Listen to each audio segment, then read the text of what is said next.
Hello everybody and welcome back to episode 143 of the Everything Moto Racing podcast. It's not episode 143, it's episode 142. Oh. Whoops. Yeah, it's 142. Sorry about that. My bad. Anyway, moving on. Start as we mean to go on. I'm joined by Lauren. How you doing? I'm good. How are you? I'm great. Are you tired after Knock Hill? I am very tired after Knock Hill. I only got in at about 2 a.m. last night off the boat from Scotland, so it has been a day of lying around in bed, but an unbelievable weekend of racing, even though it rained the whole time, but it was still very, very good. Good. Yeah, I didn't really watch any of the BSB, but I saw Rory Skinner won. Oh my goodness, yeah, it was absolutely fantastic. I mean, not only is it his home circuit, but I think with the tricky weather conditions, it was just meant to be. He'd been so good all weekend, and then he took the win, and everyone was so delighted for him. So yeah, good to see. Yeah, and Tommy Bridewell did well. He won his first Honda race, now leading the championship as well. Yeah, I mean, in that race one on Saturday afternoon, Tommy Bridewell was unstoppable. That was probably the nicest the weather had been all weekend, because things had been delayed all day with rain showers, and the track had dried up, and Tommy just absolutely knocked everyone out of the park. It was such an impressive performance from him. Fair play. I mean, Tommy's wearing the number one plate for a reason after all, and I think that proves it. Yeah, no, definitely. Did really, really well. It seemed like a good weekend of racing. They had Scott Swan won in the Super Stock or Stock 1000 race as well. Yeah, that was good to see. Obviously, I'm quite close friends with the Swan Racing, so that was a mega result for Scott to beat Davy Todd, who's literally just come off the back of winning the senior TT the week before. So unbelievable result, and for such a small hard-working team, it's good to see that hard work pays off. Yeah, absolutely. It's nice to see, actually. And going into the independent teams mentioning, over in MotoAmerica, Mr. Bobby Fong, on an independent Yamaha, is now leading the championship after leapfrogging Jake Gagne from winning both races at the weekend just gone. And now he's leading the championship on a private Yamaha. Absolutely sensational weekend by him. Josh Herron and Loris Baz were on the podium as well. Very, very good race weekend. You had Troy Herfoss as well, made his debut on the BMW in the Superbike class. He got 8th in one of the races and 9th in the other one. Really, really impressive, to be fair. But yeah, it was a pretty solid weekend of racing, given that, you know, we didn't really have MotoGP, but we did also have World Superbikes as well. Can't forget. It was a pretty jam-packed weekend of racing now I'm thinking about it. Yeah, I know, and unfortunately I didn't get to see too much of the World Superbikes. I was keeping up when I could. But wow, what a weekend for Toprak. He is, I see this all the time, the most talented rider I think I've ever seen. Raw talent just absolutely running through his blood.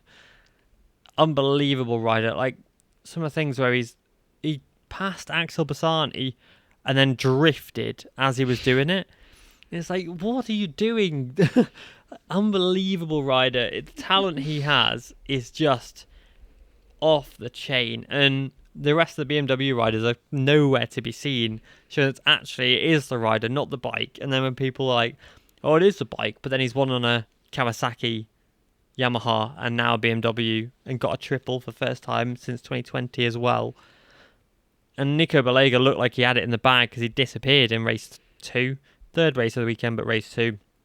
And Toprak just reeled him in and then did a stoppie over the line as well just to seal the deal. Yeah, seen that. I mean, he's literally mental. I don't know how he does it week in, week out. He is just, quite literally, like you said, like the most talented rider ever. Like, it just oozes out of him, and he's so cool, and he's down to earth, and he's just, yeah, everything about him, he's just so marketable.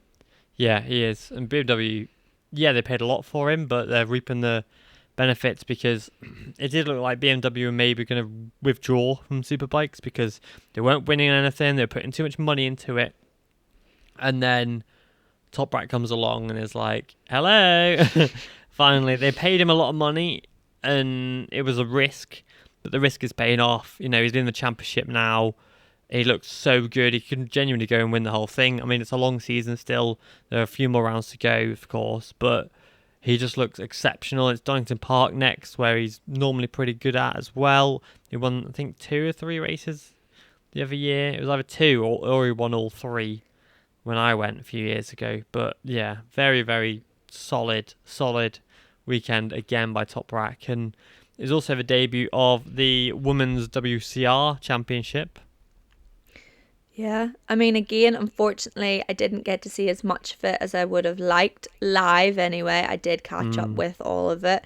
I mean, I think it was an absolutely fantastic start. I want to say, firstly, hopefully Mia is doing okay after that mad crash in race 1. I've heard hopefully things are somewhat okay after that. But I think it was a good start to the championship.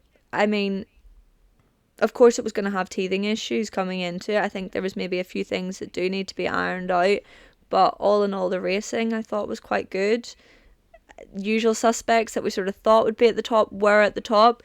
You've seen a lot of improvements over the weekend from a lot of the riders. So for the first weekend, I would give it a big tick. And I'm excited for Donington in a few weeks where hopefully nerves are settled and we can sort of get into the swing of things. Yeah, absolutely. I mean, I saw in race 2, some of the riders at the back of the field shaved 2 seconds off their qualifying time in the race. And, you know, like, yeah, the level at the front is high, and the top 5 are the exact top 5 you'd expect, with Sara Sanchez, Ana Carrasco, Maria Herrera, Beatriz Nila, and then the 5th one, I can't remember her name, Italian girl. Cannot remember her name. I can't even pronounce it, to be honest, but I will say her name because, you know, bear with me just a few seconds, because I can never say her name. I'm bad with names, in fairness, so I'm not even going to attempt it. So, yeah, it is... When it loads. Ponziani, yeah. So Okay. she did really well a few years ago in the Women's Championship when it was in the CIV on the R3s, and she was a consistent battler with Sanchez and Beatriz Nila. But it was Maria Herrera who took both the victories. I'm not surprised because Maria is very esteemed in what she does. She's raced and won in a lot of places. She's raced Moto2 bikes. She's raced Moto3 World Championship. She's won and beat Fabio Quartararo on the same bike as him back at Jerez and I think it was Aragon back in 2014 when they were teammates. She races in Moto E. She's ridden and won in the E Superbike Championship. She's won on 600cc bikes. She's won on 1000cc bikes. The Yamaha R1. She is exceptional, and it's to be expected at the top 4 because Ponziani was a little bit back, but it's expected from the top 4 to be as competitive and as fast as they were because of their experience. Sara Sanchez grew up racing, you know, Jorge Martin as well. There was a photo posted on social media the other week. I think Fabio was in it as well. Yeah. Nila racing the Rebel Rookies a few years ago. She's a 4-time women's champion in the CIV, so she's obviously going to be a fast rider as well. Ana Carrasco's a world champion, and she's got recent Moto3 world champion experience. Whereas a lot of the riders further back may have only started racing in the last 2-3 years, maybe only raced in like national championships, like in America in the WCR Championship, which is like a step below MotoAmerica, or, you know, Lizzie Whitmore, for example, raced in the Junior Supersport Championship in BSB on the 300. And so to then step on an R7 at a track she's never been on and stuff, it's a massive jump from a rider who's at the front, who's got Grand Prix experience. You know, they are worlds apart, but I really like what they've done. I think the R3 is a great choice of motorbike because, yeah, the riders at the front can manage probably a faster bike like the R6, but for the ones at the back, it gives them a chance on a 2-cylinder, a slower bike to just get used to that groove and see how the top girls are performing on those bikes with that experience and give them a benchmark that's easily attainable instead of chucking them on a 4-cylinder 600cc R6 and them just crashing their brains out because the bike is just way too powerful for riders who haven't got the experience that the front runners do. But yeah, I'm really impressed by the series. Maria Herrera is absolutely exceptional. That Race 1 move for the win was amazing on Ana Carrasco, and then race 2 when she rode around the outside of Sara Sanchez and stuck it up the inside, incredible. Really good racing across the board, and I'm really excited for the future of it. Yeah, exactly. I mean, the racing at the front was absolutely fantastic between the top runners, so I can only see that as a massive, massive positive. On Friday, after the first free practice session, of course, the people of Twitter and on Facebook, I've seen a few comments too, people already complaining about the gap between first and last place, and I just thought it was absolutely ridiculous that within one free practice session, people were straight away jumping in to say how awful the championship was and how it shouldn't be on and how everyone's made a mistake by running it and it's not going to be competitive and this, that and the other. I've seen some really, really horrible comments from people that I like personally follow as well, which was really disheartening. And I think that over the course of the weekend, the racing proved everyone wrong. Like, you can't expect a new championship. You can't expect first place to last place to be on the pace from the very, very start. Like you mentioned, people who have maybe only raced in BSB, that's a massive, massive jump. Everyone gives the likes of, say, Rory Skinner when he jumped into Moto 2. Oh, he needs time to adapt. He needs time to get into this bike, or say like Sean Dillon Kelly or Drew Roberts when they all moved in the class. Oh no, he needs time to be able to work with this bike and stuff like that. You know, he's not been on the world stage before. But as soon as it's a woman, everyone was like, nah, see, championship's rubbish. Just throw it in the bin. That's the end of that. No, these girls need time to learn the bikes, learn the tracks.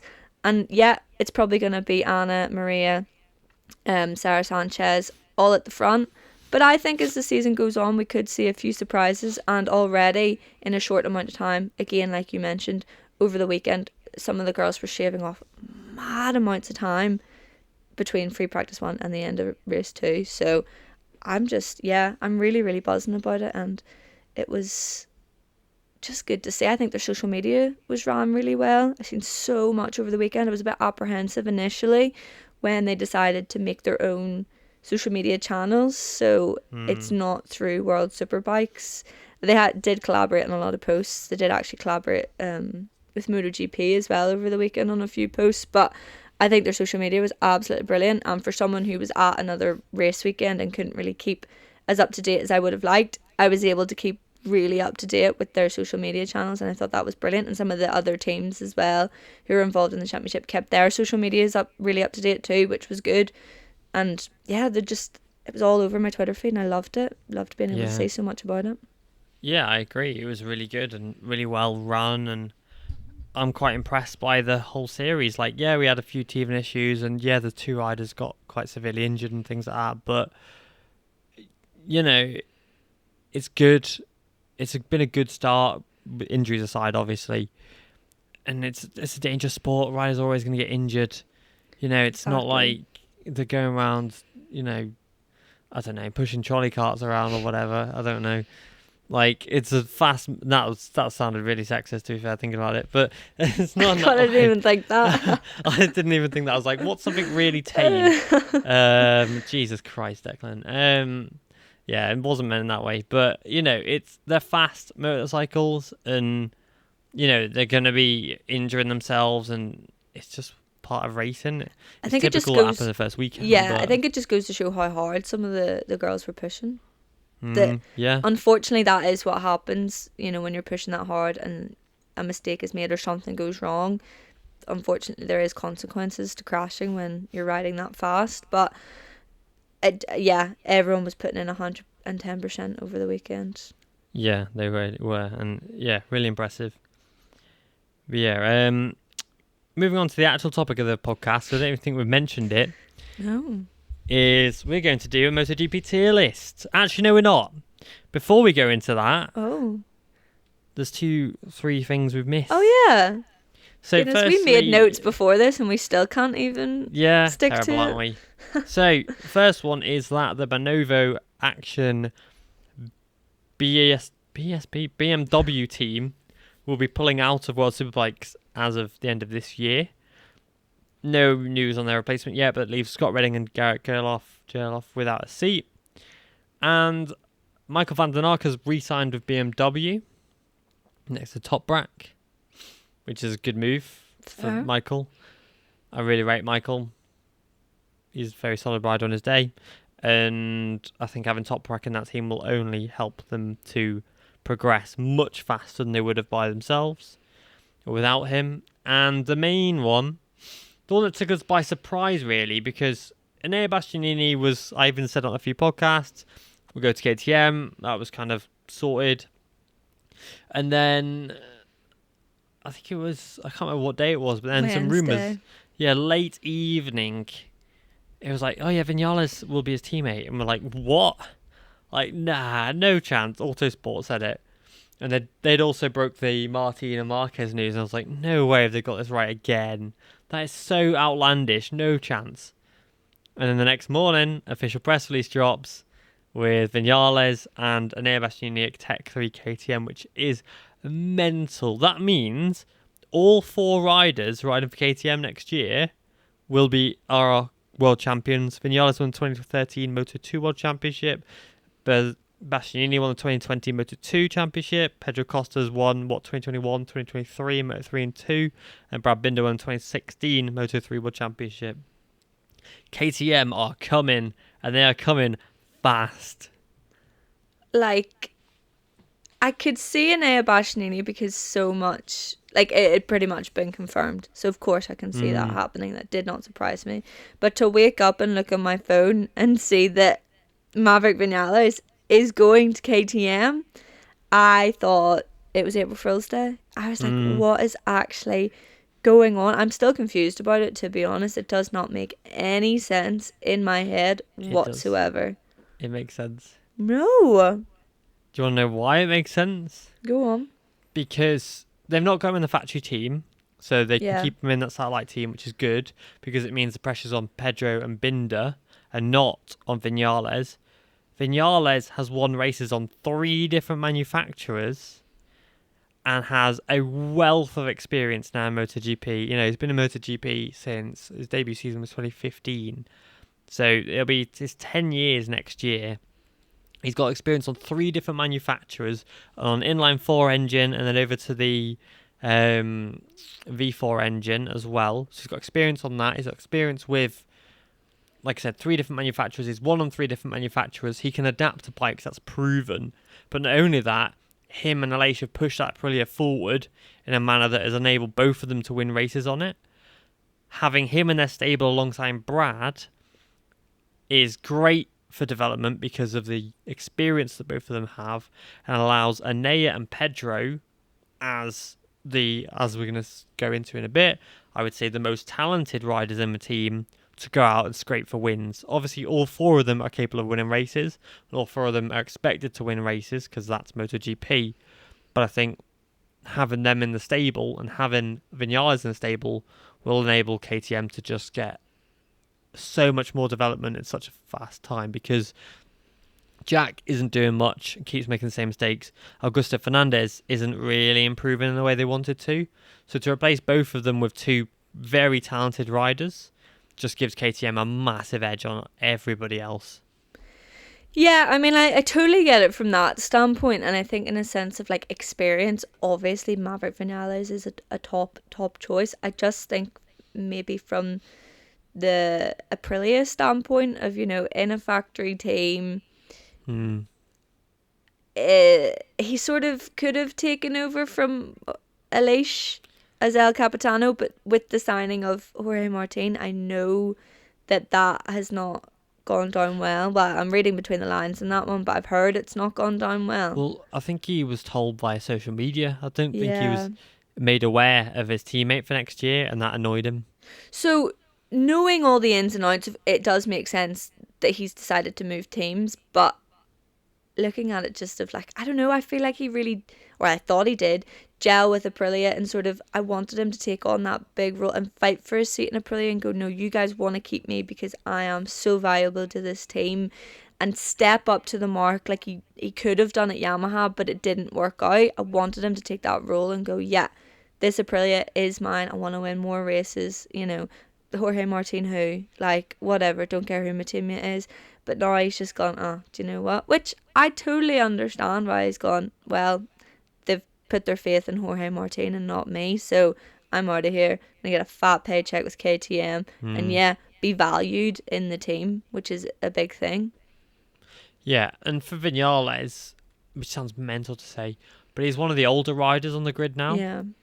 Like, I remember he was 19 and stuff. I think he made his MotoGP debut at 20 or 21. I remember watching him win his Moto3 World Championship. It's ridiculous, isn't it? It is mental. But as one of the older riders on the grid, he also, like Zarco, needs to focus more on the whole after MotoGP. And staying at KTM, knowing what they do with their test riders, he could potentially have a job at KTM afterwards as a test rider. And in addition to that, they're going to be paying him more. Red Bull are back on board with him. He hasn't had them for a few years, since 2016. So he'll be getting paid by Red Bull, paid by KTM. He could potentially have a test rider role when he retires. KTM will have put a lot of money in, maybe potentially beat Aprilia's offer to get him, especially with Bastianini there as well. The Tech 3 squad have factory status still. So he's still on a factory bike, shall we say.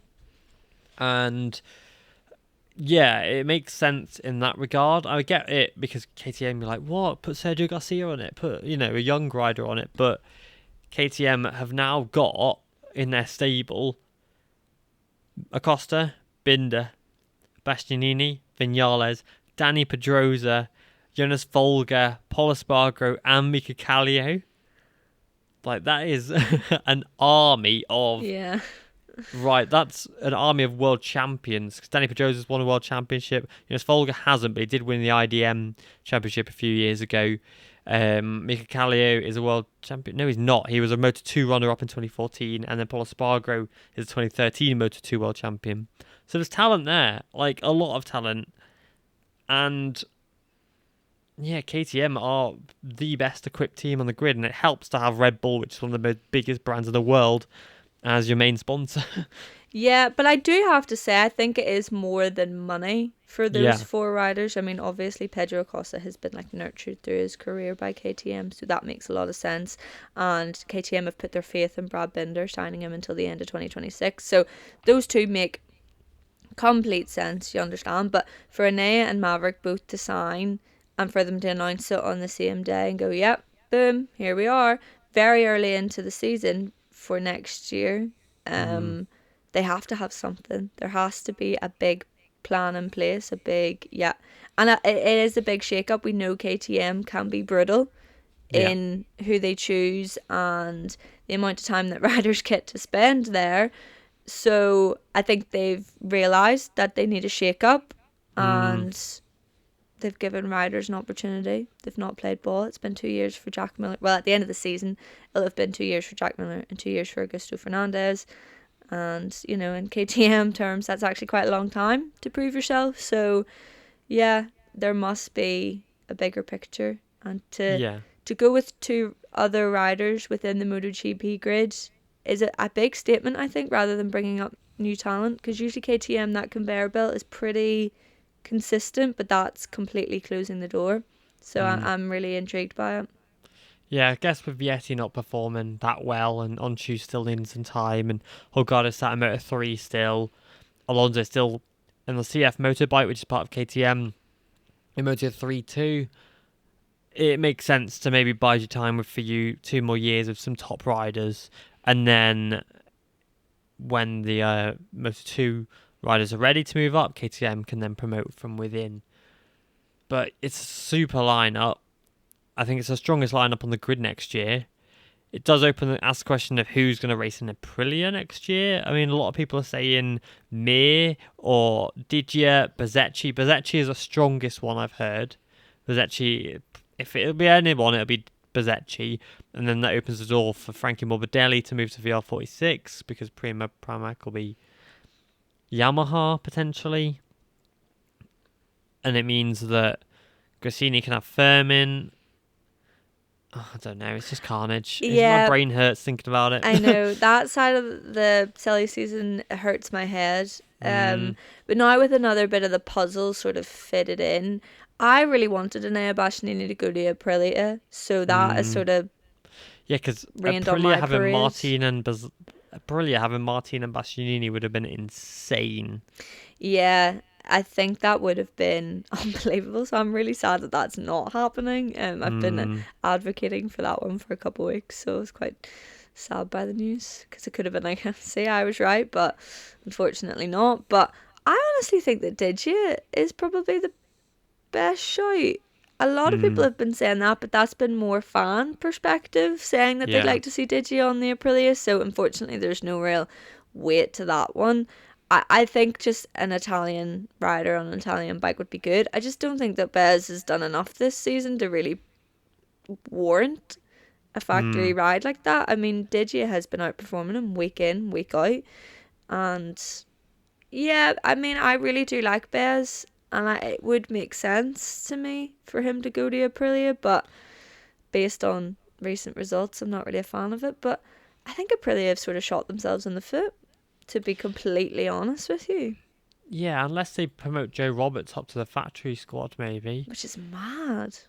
But a lot of people say Miguel. No. But I'm like, no, it doesn't justify that at all. But I think they want an Italian on it. Yeah. So I think Bezzecchi would be a great option. Yeah. I'd go for Bezzecchi if I was Aprilia, to be honest. Bezzecchi and Martinez teammates. It's a very solid lineup. I think Bezzecchi has proved he's quite marketable. Yeah. It's the whole Simoncelli thing as well that helps. Yeah, I think nothing against Digia, but No. I think Bez is maybe a wee bit more outgoing, or maybe we just see his personality a bit more than what we see Digia's. But I mean, Digia seems dead on, so there's nothing really against either riders. I think maybe just personality wise we see a bit more of Bez's. But for Aprilia to have fumbled Fabio Quartararo, Maverick Vinales and Enea Bastianini, They've got Martin, who's yeah. arguably better than all of them. No, I'm not getting it. I'm not getting it at all. I was really up for Aprilia for next season, but depending on who they pick as their second rider, I'm sort of going, ooh, you guys, I think, have maybe put all your eggs into one basket a little bit prematurely. I could eat my words with that one because that's quite a sweeping statement, but that is. Yeah. Yeah, we'll see. Yeah. But yeah, I think it's a good time to now move on to that. Yeah. Now we've got half an hour in onto the tier list. Yep. And we can actually list which riders we think is the wrong word to use, are the best in MotoGP. So I'm sharing my screen as well. So that you can see it. Can you see it? Yep, we're good. I can see it. Cool. So we have six different rankings now for this tier list. We have Alien rank at number 1, World Champion material in rank 2, has potential in rank 3, potential maybe race winner or a World Champion in the future potentially. We've got Mid Pack in number 4, major room for improvement in number 5, and then back marker in 6. We were going to go a bit savage and do World Superbike bound for one of them, but don't know if that would have gone down too well. Well, you avoided us anyways. Yeah. I was like, we'll keep it nice because it might end up on social media. So I think the best place to start, should we go in championship order or should we go in riders just by a number, or how do we want to go about it? I listed them in number there earlier just while I was writing everyone down, so I've gone by number in my wee list on my phone. We'll go by a number. Yeah, that's the best way to go, I think. Yeah, so quite an easy one to start with is of course Francesco Bagnaia.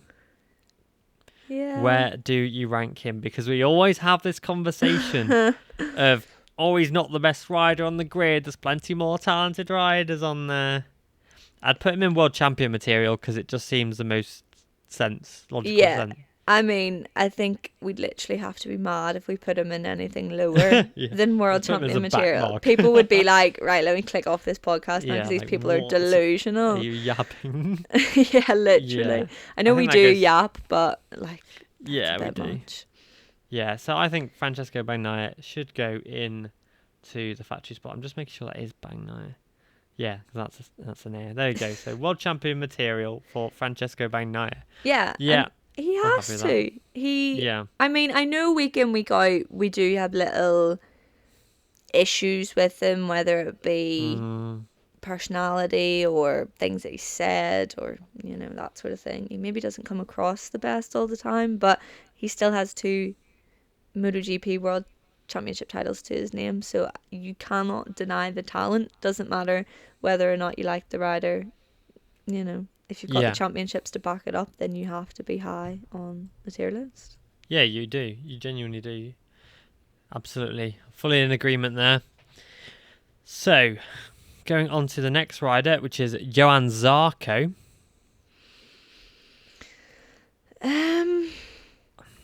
Because he's kind of at the end of his career now. Yeah, see, I think a couple of years ago I would have had even up to last season, I think I would have had a very different answer to what I have now. I think, honestly, now I'd put him in mid-pack, which might be a bit controversial. Considering he won a race last year, but now he's on the Honda. I'm kind of keen for work mid-pack as well.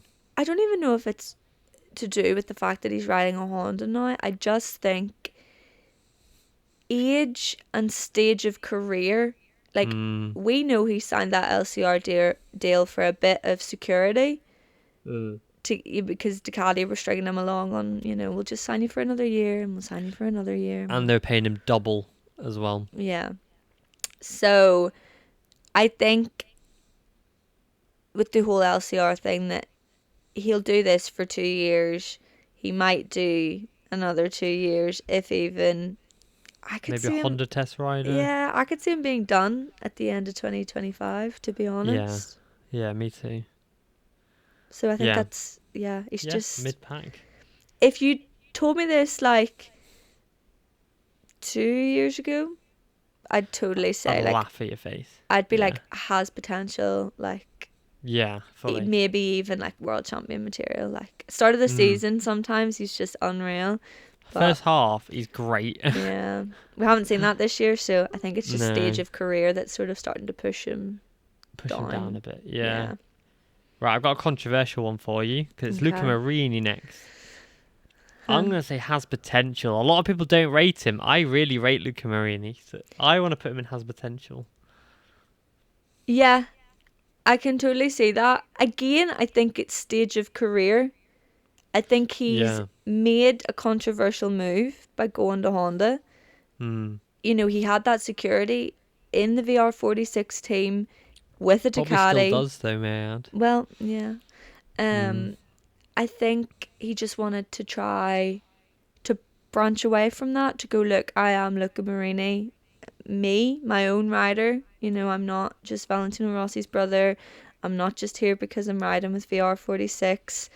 I want to ride this pretty elite bike, although it's not up there at the front at the minute. Riding a Repsol Honda is pretty unreal. That's so cool to say that you ride a Repsol Honda, considering the history with that team and all the glory it's had. But yeah, I think in this stage of his career, I honestly would put him mid-pack.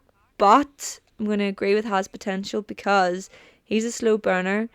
All those years that he had with Ducati, the 3 years he had with Ducati, I thought he was absolutely fantastic. And you could see him year on year improving. And I do think he has potential. I just don't think it's being unlocked at Honda.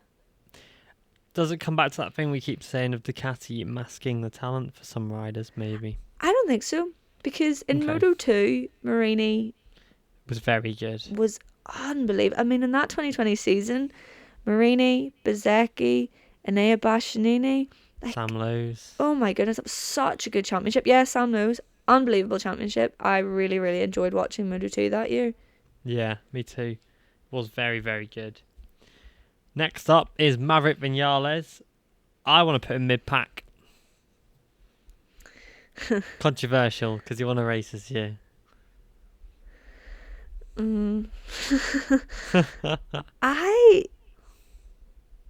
don't know. I feel like I'm just the hype that everyone put on him after Coda. Us included, man. I mean, I totally jumped on it a little bit too. I was like, Yeah. here, do you know what? Fair play. If this works out in the long run, fair play to you. Hmm. I just think that ever since the split up with Yamaha, I've sort of said I don't think it's ever going to amount to anything other than what he's sort of already done. A couple race wins, Hmm. and that be that. I mean, Maverick Vinales was, meant to be the The Marquez next, killer. yeah, the next big thing, moving in with Suzuki in 2015. I mean, I used to be such a big, big fan. And then when he moved to Yamaha, I was like, this is it. This is going to be absolutely incredible. And it sort of amounted to not nothing, because that is horrible to say. I don't mean that. Hmm. But it just didn't, I don't know, it just didn't happen for him.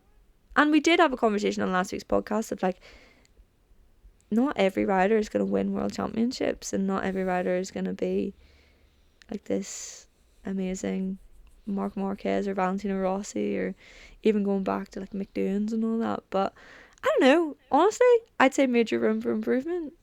So it's between mid-pack and major room for improvement. I'd go with major room for improvement. Okay. Do you have anything Yeah. to like agree with me for? Because I feel like I'm just like. Yeah, well, because... Sorry, good point. Because his mental game is just destroyed, and he had so much potential. Like that Moto2 season in 2014, he was exceptional, and then he went MotoGP, very good rookie year. 2016, amazing year on that Suzuki, outstanding year. And then he left to go to Yamaha, which Jorge Lorenzo stepped off, and you're like, mate, like that is the best move you could have ever made. And hindsight's 2020, and you look back and go, you should have stayed at Suzuki. Yeah. But it makes sense. But then, ever since that, he won those first 2 races at Yamaha, and everyone was like, "This is it. This is amazing." And he didn't win another race until the end of the next season, like 18 months later or something stupid like that. And it's because his mental game is just his head went. And I'm hoping at KTM that's where it comes alive again, because in Aprilia, being a 2-person team, because Aprilia Trackhouse running in there, well, they're in 2 years in now, but last year they ran 23 bikes in RNF, so it was difficult for them to actually match up what was going on in the factory team. And then with Aleix there, it helped him, and he came and won a race. But then again, that consistency is nowhere near there.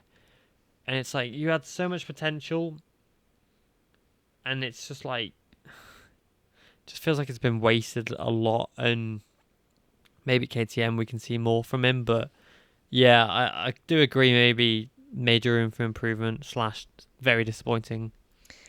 Yeah. I think it's just, again, one of the older riders on the grid, which is weird to say because he's not old at all, but it's just that thing of like, with so many young people coming into the class, or people that are 4, 5, 6 years younger than you, consistently beating you, that's not sustainable. You can't, there's only so long you can keep going on like that. And yeah, I think if it goes well with KTM, you're right, there's rules there to take, test rider rules, yeah, they want to put money into the improvement of the team, and whether that be with the riders that they have on track, or the riders behind the scenes that do a lot of work, that could be the home that he's looking for.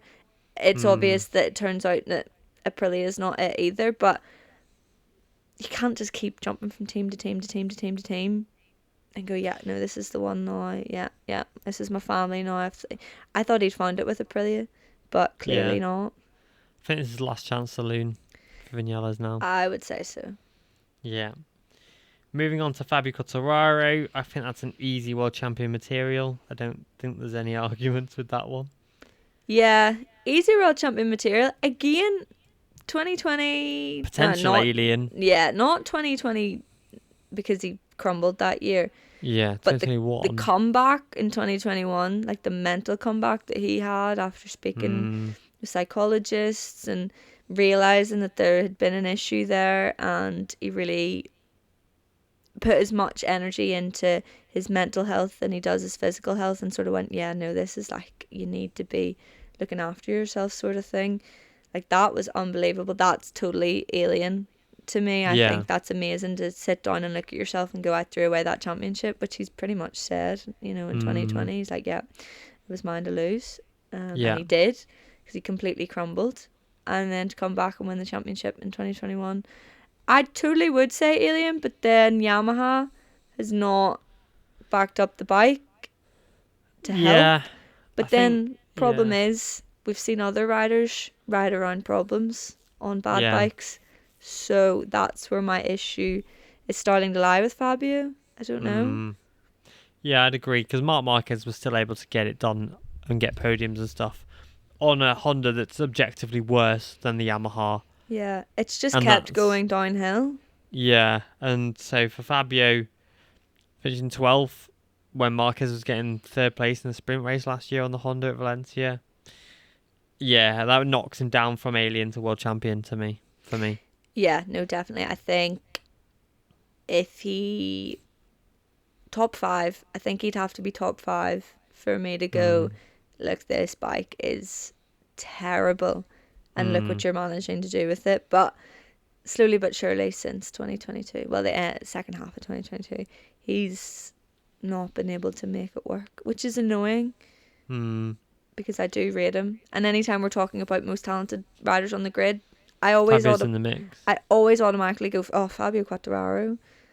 So that is disappointing, which knocks him down, in my opinion, from alien to world champion material. But if there was a comeback to happen, which fingers crossed it does, I would totally bump him back up again if he can get back to the front on that Yamaha. Yeah, I'd agree for that one.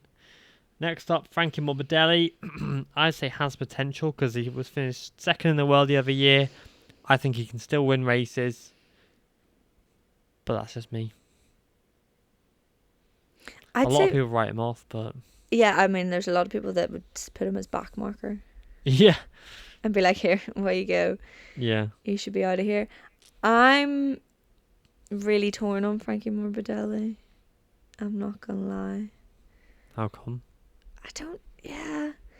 Well, initially when he was moved up into the factory Yamaha squad, obviously there was injury and all involved with that. An ACL injury too, which is pretty rough to come back from in any sport.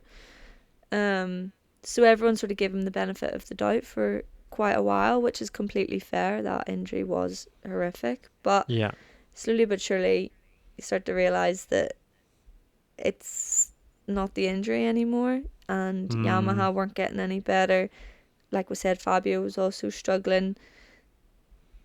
But then the move to Ducati with Pramac. Now, obviously he injured himself at the start of this season too. Yeah. Which doesn't really help the situation. I don't think we've seen his full potential yet on the Ducati. Things have been getting a lot better, mind you. Obviously he had a great result in Mugello. So I think just because we haven't seen it, I'm finding it tough to put him high up on the list. But knowing that it is there and we've seen it in the past, it's tough because you have seen it from this rider, but is it going to happen again? Yeah, that's the thing. For me, yeah, I think it'll happen again, and there's potential for that to happen. But yeah, I'm torn between mid-pack and has potential. Should we say mid-pack? Because he's currently mid-pack. Mid to front at the moment. But then if he's mid to front and getting better, then he has potential. Well, exactly. Yeah, that's the... I feel like you've put a good enough case to say that he has potential. All right. So this could change by the end of the season. Yeah. I think by the end of the season, if he hasn't got podiums, there's something seriously wrong. Yeah, 100%. Next one, I want to say world champion material, Enea Bastianini. Yeah. Yeah, well, that's easy. I think we spoke about him many times the last few episodes. Yeah, in length last week at least. Yeah. And we've spoken about him a lot before that. But Yeah. again, when you're talking about talented riders on the grid, Enea Bastianini is a name that creeps in there too. So, yeah. Yeah, absolutely. Next up is Raul Fernandez, who I want to put has potential. Yeah. Okay. Why? Why are you agreeing with me?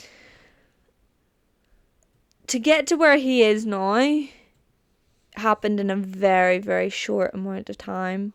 Yeah. And that is clearly because he has talent in bucketfuls. Like in Moto 3, Moto 2. Like he was so good. So good. Like that championship between him and Remy Gardner in 2021 was 2. just... Was it 1?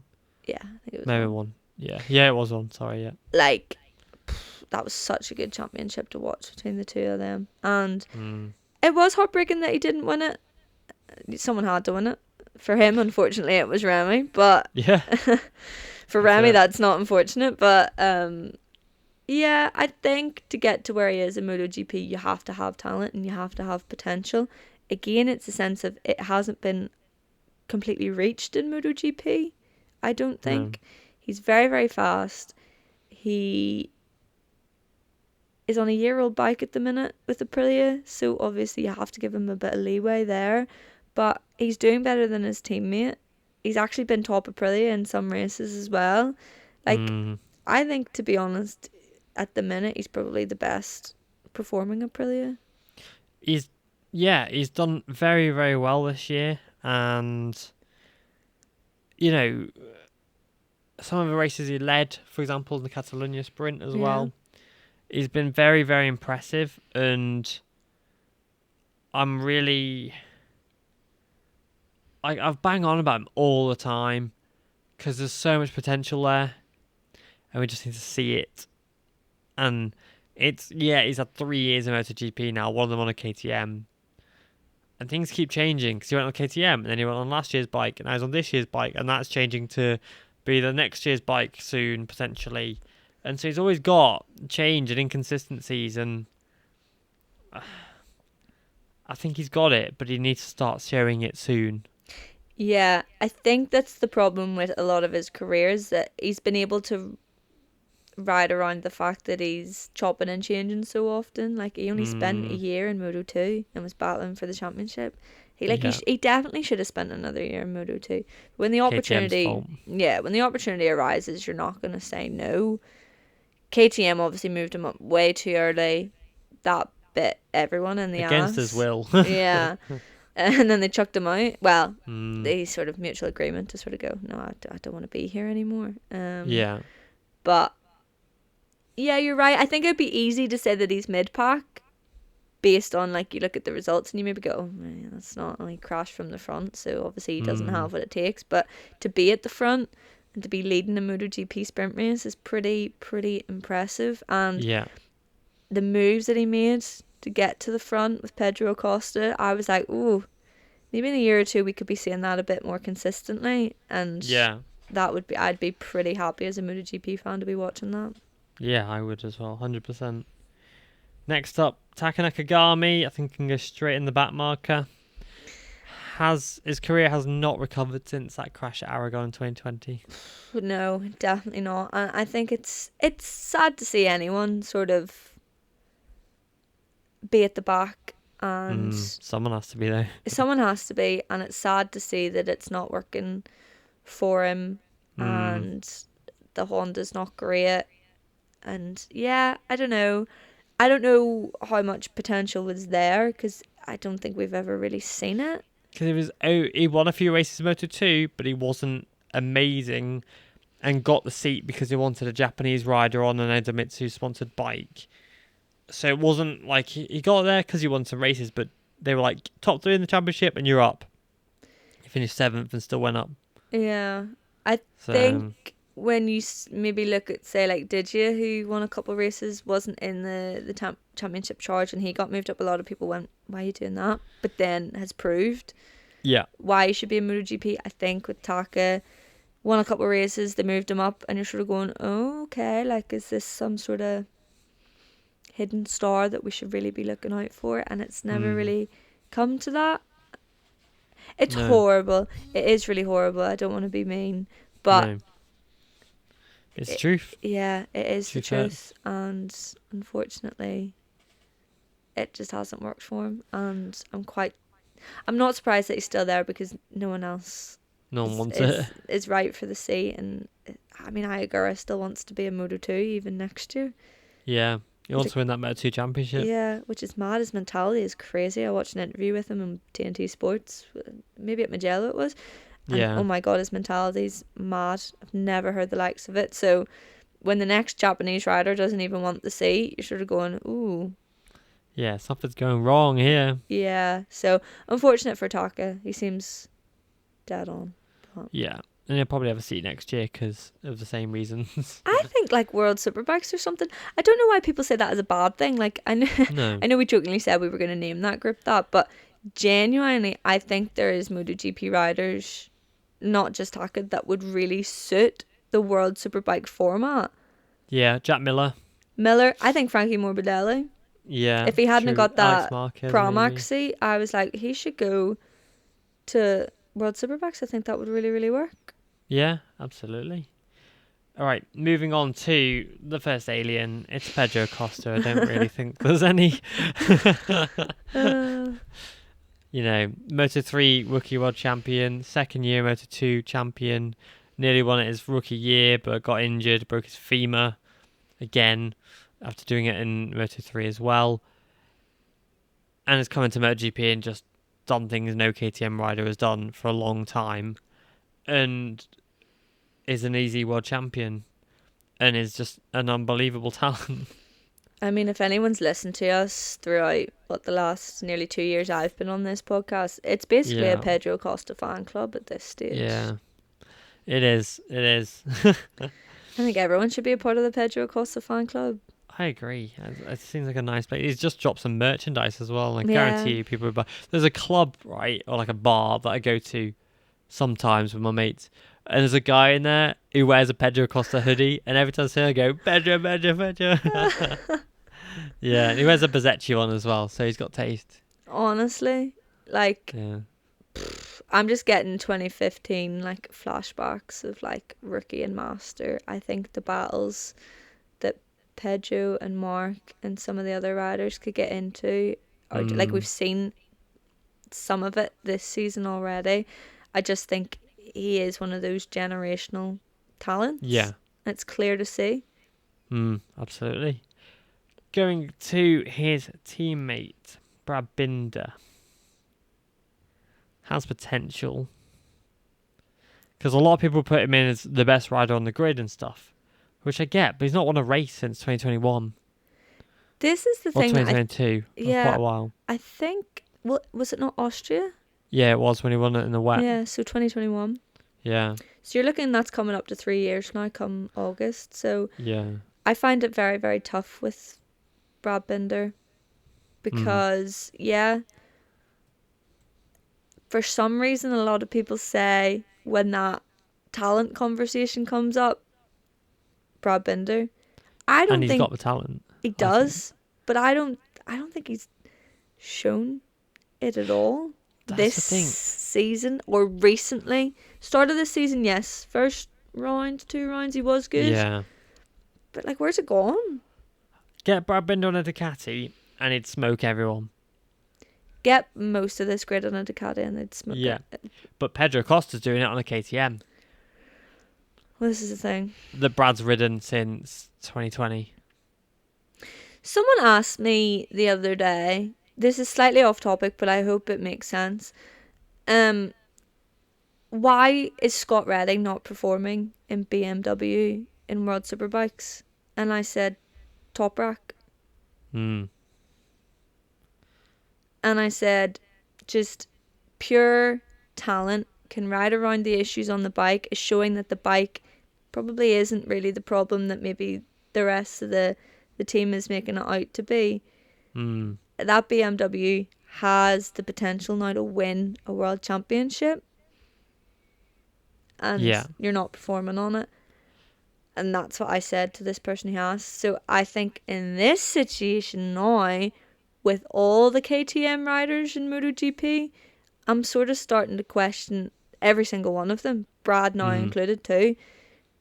Is the bike as bad? Because Pedro Costa says he's having these issues, but it's not affecting him the way it's affecting the rest of them. No. I think it's a mix of talent and the bike with Pedro, and he makes a difference up. In Superbikes, the BMW is weird because BMW wins in BSB, it wins in MotoAmerica, it wins in the TT, and yet in the hands of any other rider that's not Toprak, it can't do it. Yeah. I just thought that was a decent comparison. Yeah. Maybe a bit harsh for Brad Binder. Yeah. Maybe the other two KTM riders. But yeah. Recently anyway, Brad has just been crashing left, right and centre. And that's tough for Brad. I think I'd say has potential because he can win races for sure. And like me and Cameron said earlier in the season, he could be second every race because he's got talent to do that easily. But if we thought he was world champion material, we'd have said first every race. Exactly. Like why? Like you should automatically be saying, "Oh yeah, he's gonna win it." I do think has potential. I mean, you could totally continue to ride on the coattails of that Austria 2021 win because it was the most iconic thing I think I've ever seen. Yeah. But yeah, I think he needs to pull his finger out. To be honest, I agree. I'm not impressed this season anyway. Next up, we have got Johan Mir. I'd say world champion material. Frankie Cardedi on the Off Track Motorcycle podcast with Mr. Dave Neal, legend, basically said that Mir was one of the most talented and most exceptional riders he'd ever worked with. Mir absolutely took Moto3 by storm in his rookie year, winning a race, and then the year after switching from KTM to Honda because he was on the Honda with Leopard in the Junior World Championship. Then they switched to KTM. He rode a year on the KTM, didn't really like it that much, still won a race on it. Switched back to Honda and he won 10 races and just blitzed everyone. Went to Moto2, very impressive. Then went to Suzuki in MotoGP and was pretty good. Won the World Championship, then was third the year after. And then had a really bad injury in Austria. And that kind of destroyed his year after. And then he went to Honda. And it's just been horrendous since. But Mir is that guy for me. I mean, he is a world champion. So automatically, he has to go world champion material. Yeah. But I think a lot of people forget the consistency that he has. 2020. The moment's consistently crashing, but... Yeah, unfortunately. But 2019, 2020, 2021 even, like... Yeah. His rookie year was good as well. It's mad to think that he's only won one MotoGP race. And never had a pole. Ever. I know, I remember when he started on the front row of the grid and everyone was like, he's never done that before. Yeah. And it was like, he nearly had the championship in the bag by that stage. Yeah, seeing the way that other people talk about Johan Mir is, yeah, it doesn't add up obviously when you see what's happening to him now and how sort of unhappy he is at Honda, but to have your crew chief who's not even your crew chief anymore, you know, you're both at different teams and you're working with different people, and for him to turn around and be like, nah, that's like one of the most talented riders I've ever seen, like that has weight to that means something. And I very much so trust Frankie Carcetti's opinion on who's a good rider and who's not a good rider. So yeah, I agree. So Mir, world champion material. Augusto Fernandez, major room for improvement. Moto2 world champion, and he's just not getting the job done. He has been rumoured to go to Pramac Yamaha, or maybe to factory Yamaha, because they've been in contact for a few years now. Yeah. He's a world champion, which helps him. He's Spanish, which also helps him. So maybe we'll end up on a Yamaha MotoGP bike next year, but needs to be better than this. Yeah, I think this one and has potential is quite a close category because Yeah. he definitely does have a lot of talent, and again has won a world championship, so Mm. he is up there. In but it's tough in a class of riders where there is a lot of world champions, sort of Moto 3, Moto 2. It's hard, but Mm. he's made that step and it has not worked out at all. There's been a few top 5 performances, and it is a few. Like, it's not enough to sort of put him anywhere higher than major room for improvement, which is tough to see. But at the end of this year, 2 years in the class, which is what we sort of say, you need, about 2 years to sort of fully show what you can on that bike, and he's just making no signs No. of getting any better. No, that's it. And KTM needed more, and so they signed Vinales instead. Yeah. Next up, Alicia Spargo. I want to put mid-pack, personally. There's no potential anymore, No. and unfortunately he never was world champion material, No. but he He's has. mid-pack and won a few races, but done an exceptional job at developing motorcycles. Yeah, I don't think we have a category in this tier list that actually Reflects him truly. reflects his talent in a sense of like race winning, like raw speed. Like, yeah, maybe he's not the most talented in this little tier list of riders, but you're right, just in the sense of what he's managed to do in the development of not only his own career, like the fact that he's been in MotoGP and in this paddock for so long goes to show, like, not very many people get treated that way. No. So for him to be here that long obviously goes to show that he is a special talent. I think that goes hand in hand as well with what I was saying, that, not every rider on this grid is going to win races and win world championships. I think Alicia is like literally the prime Perfect example of that. That your talent can be used elsewhere to make major improvements. I'm trying not to laugh as I say this because I've just seen what you've done. I've put a middle tier just called Alicia Spargo. He deserves it. He does. Because, like you just mentioned, he's not a winner, he's not a world champion. But what he's been able to do on that Suzuki and that Aprilia doesn't and is not reflected on the stats. Yeah. But is a heroic effort to sacrifice his career and the best years of his career to get that Aprilia to the front is worthy of his own category, I think. Yeah, no, 100%, because there is literally no one else on this grid that like comes close to him in terms of being able to develop a bike, work with the team, put trust in a team. Like he was with Suzuki and their big comeback, and Yeah. it's mad. So a lot of people before the Aprilia project would have said backmarker. Yeah. Probably myself included, but yeah, he's just gone to Solid. show that perseverance and believing in yourself. Well, I wouldn't have said Works. backmarker before Aprilia, to be fair, because he was exceptional at forward Yamaha. Very good on the Suzuki still as a brand new bike. But in the first few years of Aprilia, actually on his debut of Aprilia, he was fifth.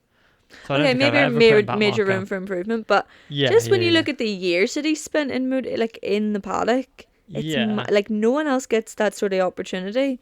Nope. And now you can sort of go, oh, I understand why he's had a ride throughout all these years, because no one else would get that sort of treatment.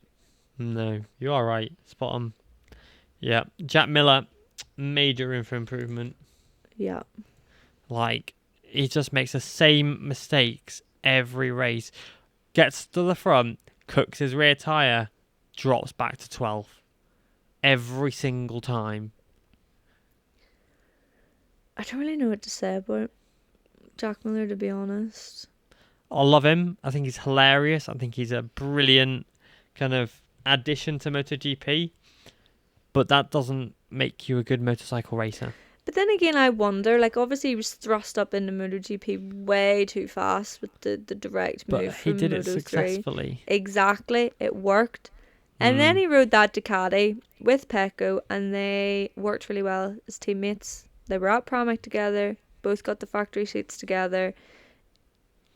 Did the Ducati mask the issues for a couple of years? Potentially, I yeah. think so, because now with the move to KTM, it's sort of going, you're not really cutting the mustard, you're mate. not really getting any better than the potential we seen before you moved to Ducati. No, and I think him having a kid at home and maybe his focus is elsewhere a little bit. And his wife, obviously, of course. Yeah. But I'd say major room for improvement. I think it's just been a bit disappointing for Jack. Yeah. I think him and Taka Nakagami are quite similar in that sense. Yeah, I'd agree. Even though we've put them in two different categories, but it's just it was meant to be this great amazing thing, and it just wasn't. Yeah, he didn't win the Moto3 World Championship, but he was close to it, and he was unbelievable, and he took the championship by storm, and they took a major chance on moving him straight up, and he made it work. Yeah, he did well at Assen in 2016. He's won multiple races with Ducati as well. It's not like he's ever slow. No. And he's ever a slouch. No. And then if he kept him on a Ducati, I think he'd do quite well. Yeah, he's got a great style. Top 6. Yeah, top 6 in Ducati easily now. But he's on a KTM, and it's not cutting the mustard right now. No. And again, you've got a younger teammate who's just completely smoking you. It just goes to show you need to be doing something to prove. Yeah. I did miss one accidentally that I'm going to put straight into world champion material, Alex Rins. Yeah. Because, as I've said many times, he is the perfect all-rounder rider. He's not excellent at anything. He's not like, there's no straight traits where you go, you are insanely good at that. Like Marc Marquez is insanely good at braking. Pedro Costa, very good at braking and corner speed. Pecco Bagnaia, the tactical master. Rins isn't any of those masters, but he's great at everything across the board, and that makes him an exceptionally good rider. Do you know, he's actually kind of similar to Alicia Spargo. Yeah, pretty much. Put him in the Alicia Spargo, bloody. Yeah, but Rins has got the stats to back it up. Yeah, I've had this conversation multiple times with my dad, where he sort of said that, not to take anything away from Mir, but Rins really should have been the one to win that championship that year. Yeah. And had the potential to do it, but I mean, he's had horrific injuries throughout the years, and obviously the announcement of Suzuki leaving hit very, very hard to the whole team, and the results didn't really come there. But then he's taken some mad wins, like Phillip Island that year. Oh my God, it was incredible. Yeah. Valencia, it was just so, so good. I think he's definitely world championship material. I think he's just, he is incredible. You could put him on any bike and he makes it work. Yeah, it's a shame that Yamaha's not going as well at the moment, and he hasn't even got a seat next year. And he said something to Dorna earlier about the fact that, there's not really been many talks either. Yeah. Which is a bit mad. I mean, yeah, I find that quite crazy. I thought Yamaha would have been quick to re-sign him and Fabio for the next couple of years and work on this long-term project up until the regulation changes, so I'm quite surprised to have read that earlier. But with Rins, yeah, we haven't seen it yet with Yamaha. We've seen bits of it with Yamaha. He's definitely outperformed for Fabio even on a couple of occasions, but I don't know, if I was Yamaha, I would be signing him. Me too. Right, next up is Fabio Di Gia, who I'd put in has potential because he's very impressive, I think. Yeah, I'd say he's won a race. I think there's potential for more. It looks really good on that VR46 Ducati GP23. GP23 is not the favoured bike. Enea doesn't really like it that much, for example. But I didn't like it that much, sorry. Bezzecchi is struggling on it. But Di Gia's just making it work. And I think that win and working with Frankie last year unlocked his potential, and we saw it because he won a race, and now we just need to see that more consistently. But every race he does is pretty good. I think he was 7th at Mugello. These are all very consistent and strong results that have put him quite far ahead of his teammate in the championship. Yeah, I think if we'd done this like summer break last year, I probably would have said like Back mid pack, marker. major room for improvement probably is Yeah. where I would have put him like this time last year. But that change in such a short amount of time, where he sort of just threw caution to the wind and just went, do you know what? I've no seat for next year. I'm going to show everyone how good I actually am. It's what we've literally said about so many riders in this podcast. Oh, I just wish they could unlock their full potential. Mm. Digi Antonio literally went, you know what? Yeah, let me show you what I'm all about here and what I can do. And it may not be for the win at the minute with VR46, but to consistently be beating your teammate in the way that he's beating his teammate, who is a complete VR46 backed rider. You know, Rossi has supported Bezzecchi for such a long time, has him in his team in MotoGP, and, you know, it would be silly not to have signed Digi Antonio at the end of last year, but he's completely blown him out of the water. Yeah. And is like, Yes. I should be a VR46 rider with the way, Academy rider that is, with the way that Mm. I'm riding here. Performing, yeah. Absolutely. Yeah, and he agrees to be there. No, deserves to be there. His teammate I'd put next to him has potential, Marco Bezzecchi. I Has think potential, potential yeah. world champion material if he can be consistent. Again, this time last year I would have said world champion material. Mm. It's the opposite of did you? Sort of going. He's definitely showed us that it is there, and he has some unbelievable natural talent. Unfortunately, at the minute, it's not going that way. I'm really not sure what the issue is on that bike. Because he got a podium at Jerez, Yeah, but then I think it's more to do with the engine braking and the grip, because it worked one way last year and now it's completely the opposite, and then they completely reverted it back to 2022's version for GP24. yeah. But it doesn't help Bez this year. Yeah, it's hard when the results aren't coming for a rider to then turn around and say, oh yeah, I think he has potential, because a lot of people would probably go, well, he's not performing at the minute, but Yeah. he does. He definitely could be world champion material if he could just get himself into the top 5 consistently. Yeah, he absolutely could be. So don't I see think why that's not. only right then that he goes into has potential until he gets up Proves there a it. bit more consistently. Mm. Yeah. Next up, Alex Marquez. I want to put mid-pack. Interesting. Two-time world champion, of course. Won some sprint races last year. But again, GP23 is a different bike to last year. His brother's doing what his brother does best on it, really.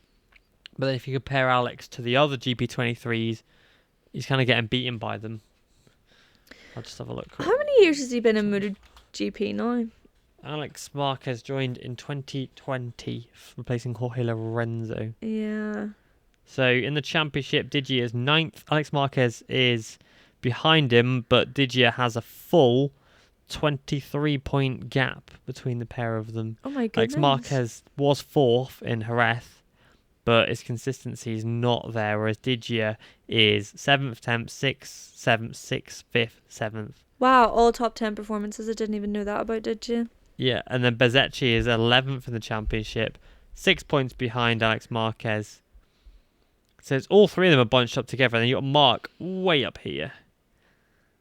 Alex Marquez, yeah, there might be potential there, but I don't think there is. I think now that we're coming to the sort of middle to end of a 4th year in MotoGP, you're sort of going, thought there was meant to be more than this. Yeah. He's had a tough run with it initially, obviously, with only getting that 1 year on the factory Honda seat before they kicked him out, and he moved on to the LCR seat. I think he suited LCR really well. Grassini then obviously took a chance on him, and I think that went very well last year. I think it was the right move. But then, unfortunately, when you have a brother like Marc Marquez, it's very easy to be overshadowed. I don't think, if his teammate wasn't Mark, I don't know if we'd be maybe is brutal on him. Or maybe he does. Like, it's the same with Luca Marini. I feel like just when you have someone who's related to you that is just so much, like, is that alien category that there's just nothing that you can do about it, no matter how talented you are. Like, Mark always says that he thinks Alex is better than him. Like, he's faster than him. He says it in, I can't remember if it was his wee Prime documentary or whatever, but I've heard him say it anyway. Ago, yeah. I think it possibly was like a Hitting the Apex or something like that. He said it was like 2015. He said it. Yeah. Yeah. So I had great expectations for Alex Marquez, but I would fully agree, mid-pack. Yeah. I just don't think he's not got what Digia and Bezzecchi have. Yeah, there's just, I'm not really seeing. We've seen it from Bezzecchi before. Digia is obviously, now I've just realised, getting top 10 performances every week. That's unbelievable. So unless you're doing that, you're not really showing that there's potential there. So that's it. It's rough when he is a multiple time world champion in the lower classes. Yeah, that is true. Last three. So Miguel Oliveira, I want to put major room for improvement straight off the bat. Yeah. Let's have a look where he's been this year. So it's 15th in championship, 15th, 9th, 11th, 8th, retirement, 10th, 14th, 31 points, same as Franco Morbidelli. His teammates, Ralph Fernandez, is up in 12th with 2 DNFs to his name. Only 1 point separate them, hilariously, but Ralph's had 2 DNFs and led a race. And then you've got Vinales in 6th in the championship and Aleix in 8th in the championship. So Miguel is way down the order. Maverick Vinales has triple his points nearly. Aleix has at least double. I'm just looking at Maverick's results. That is mad. That win really is the wild card, isn't it? Yeah. 100 points to his name, and he's had a 10th, a 1st, a 9th, a 5th, a 12th, and 8th. That first is really carrying him. Yeah. I suppose he got the sprint win too. If he didn't win, he'd be sat behind Aleix in 9th and 8th in the championship. Just goes to show. I think with Miguel, unfortunately, been in the class quite a while now. Honestly, showed a lot more potential in KTM. I think if this was a couple of years ago and we were rating this amazing KTM. With him at KTM, I think it would have went, like, has potential, even world championship material. Yeah. To be honest, but that move to Aprilia really has not worked at all, and I'm not a fan of his performances at all this season. I think Raul, well, obviously, I know it's only a point, which is quite surprising actually. I thought Raul was doing a lot better than him, but yeah. I've just stuck a KTM Oliveira in the world champion material. Yeah, totally. But Aprilia Miguel, no, unfortunately not. No, I don't know how to actually delete that Oliveira. Oh well, we'll just take him out again. You can just chill there. Yeah, and then we've got Jorge Martin, world champion material, easily in the championship. I mean, yeah, what else can you do? I mean, well, go and win it, obviously, but yeah, I think that one speaks for itself. There's nothing really else to say about it. There's not, and I think the last one also speaks for itself.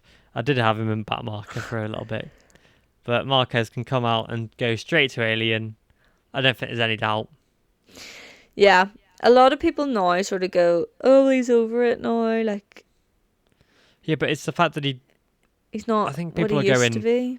Oh, he's still got it, and they go, wow, because of what he's doing at the moment, and they go, the amount of comments I've seen going, I used to hate Marquez, but now after seeing what he's doing, I really like him now. I'm kind of rooting for him. Do you know what? I'm probably one of those people. I'm not saying I hated him, but like, I was on the Valentino Rossi side of 2015, so yeah, do with that what you will. But I fully agree. He's managed to come back from that, and how raw and real he was. Like doing that documentary and everything. Like, I seen the side of Mark Marquez I didn't even know existed. Yeah. And And I think personality-wise too is a big one because, His dancing and all that's so well, I funny. hate that. That would go back marker if I was rating him on his dancing, but that needs to stop. I don't know how his girlfriend watches him do that. It would give me the ick. But you've totally put me off track now. Sorry. Yeah, no, You just mentioned his, his personality. yeah, just his personality and all. Like seeing little tweets and videos and stuff like that of him interacting with fans, I think goes under the radar massively with Marc Marquez. In the last couple of years, he's gone up my estimations massively, based on the Yeah. fact that I know that he's actually one of the riders that takes the most time to go and speak to his fans and do nice things. And yeah, you wouldn't Yeah. get many 8-time world champions doing that. Well, you've got to think, he's a multi-millionaire, and people often in society are like, millionaires are better, we hold them to a higher regard and things like that. And yet, the thing that stuck out for me the most, there's two things. Rossi also did this, where he donated his trophy to a kid in hospital, which is an amazing gesture. He's got 198 of them left as well, so he's not going to miss out on too much. But in general, and that's not me talking down it either. It is an incredible gesture to give a kid. Imagine being given a Valentino Rossi trophy. That is mental. That is making somebody's life. I held a BSB trophy at the weekend and thought I'd won, literally the MotoGP World Championship. I was like, any sort of silverware is so cool. Yeah, exactly. And Marc Marquez, when he came second at Aragon in 2021, gave his trophy to the family of Hugo Millan, who passed away a few weeks prior to that in the European Talent Cup race. Millan, by the way, Millan, exceptional talent. I'm not even going to go too deep into it, but unbelievable talent. And tragic loss. And Marquez didn't say anything. We only know because the family posted a photo of it on social media, and he wrote, I'm so sorry for your loss, on the actual trophy itself. He wanted to win for Hugo's family, and he donated it to them.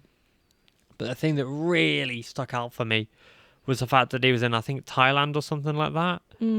And, they stay in the nice hotels, and they can go and sit in these warm places and nice hotels and nice saunas and swimming pools and have a nice meal, whatever, and forget about everything else and forget about in Thailand. It's not exactly in the places, some places, or maybe it's Sepang, I don't know what, but they're not exactly some of the nicest places to go, some of them, maybe a bit run down, a bit of poverty and things like that, in and around the circuit.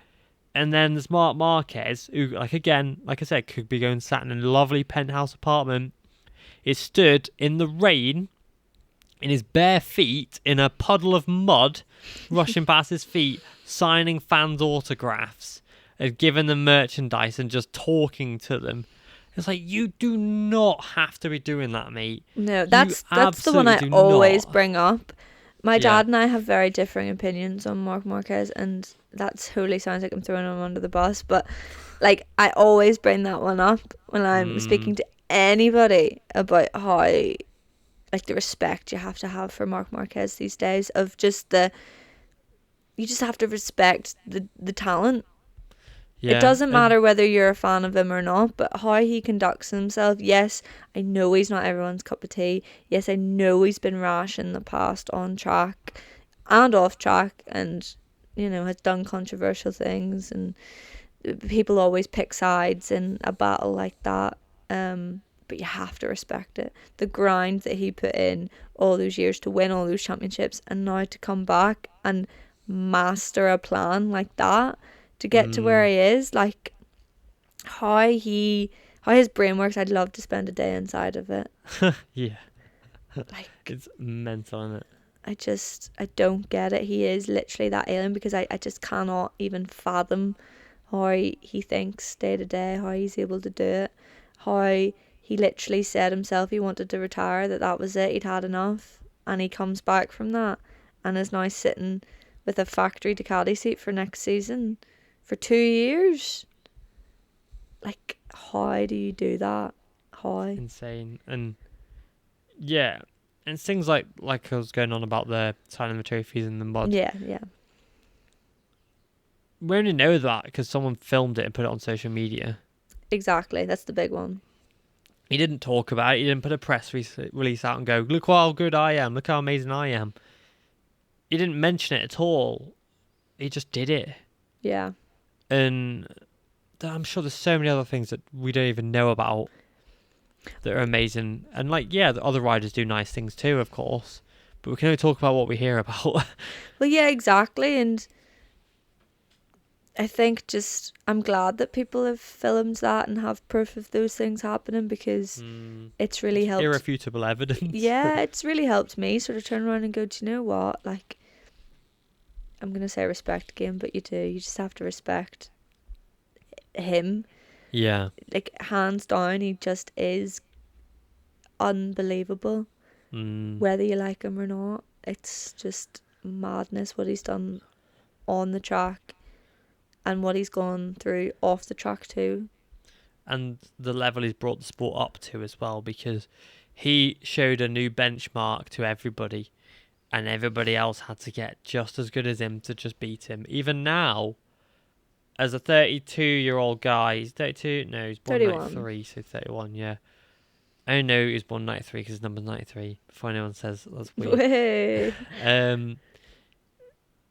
Even now, as a 31-year-old rider, Francesco Bagnaia is until I beat him on the same bike, it doesn't count. And you're like, bro, you're a 2-time MotoGP world champion. You don't need to be thinking like that, and yet he still is. A rider's mindset is something I will never be able to wrap my head around, because unless you beat absolutely everybody in just the most prime conditions ever, it's not good enough. No. So it's crazy, isn't it? Yeah. I've spoken to a few riders about that, because I don't get it. Don't get that mentality. Yeah, you won, but no, it's not good enough because this happened, or so and so crashed, and that means we didn't get this proper battle, so we need to do it again, and I need to beat them like this, or to add to that, Toprak won race 2 at World Superbikes at Misano, like we said earlier. James Toseland, obviously Toprak's second, maybe even third language is English, so sarcasm and all that is not going to be understood very well. And James Toseland went, oh, so I bet you're a bit disappointed by that one then, because he started the race, ended up 5th because of people dive bombing, then took a little while, then caught up to Belega, and then won by 5 seconds. So amazing race, outstanding race, potentially, perfect comeback really. James goes, oh, I guess you're a bit disappointed by that. Toprak goes, yeah, I am, to be honest. Because obviously James was taking the mick a little bit. Toprak was like, yeah, I am, because this happened. I wasn't really happy with the fact that, I was having to fight my way through the field and then I had to catch up. I didn't like this. It's like, bro, you've just done the triple. You're leading the championship. And you're still not happy. Yeah, literally. And that's on the world stage. I mean, I'll use Scott Swan for an example at the weekend. I can't even remember. I think it was just a free practice session, and I think he finished second. He goes, I'm really annoyed by that. I wanted to finish first and annoy everybody and show everyone that I am, I am all that and I'm good enough to be at the front. And I'm like, mate, what? You just finished P2 in a practice session and it was absolutely lashing down and it was horrible conditions. And I was like, what? What do you mean? It's wild, and then you went out and won the race later on that day, and I'm like, make it make sense. Make it make sense. Yeah, it's crazy. Right, I think that's all we've got time for. I'm going to recap the thing. Yeah, are we tier list? I don't know if people are going to agree with us. I think it's pretty unoffensive. I don't know. I just there's nothing controversial in there, really, I don't think. Yeah. Maybe Oliveira fans will go nuts because they are very passionate, shall we say. Which is good. Yeah, we have 7 tiers now. Thanks, Alish. So, in tier... So, I'm just sorting out the formatting here.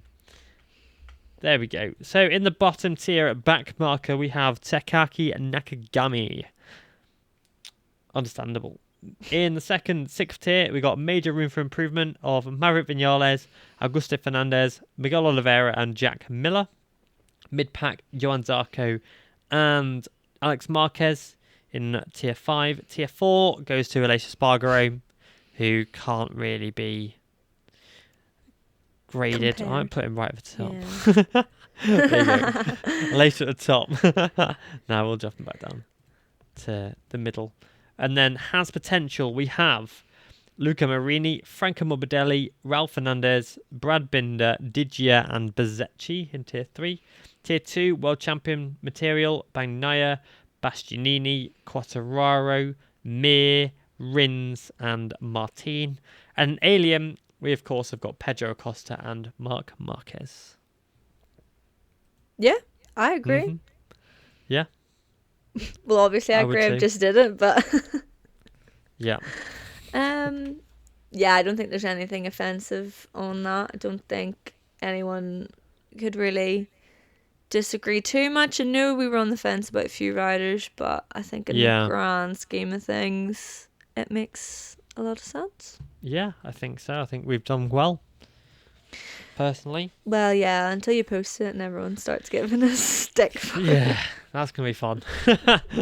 Yeah, I'll post that on Twitter, I think. Yeah, that'll be good. And Instagram stories and see what people say. But yeah, I think that's all we've got time for. I think so. An hour and a half. Yeah, oh my goodness, I did not expect that at all. Very tired. I know. About to fall asleep sitting here. Don't blame you. But yeah, thank you everybody for listening. And we're back next time with the preview for Assen and maybe some more news on silly season.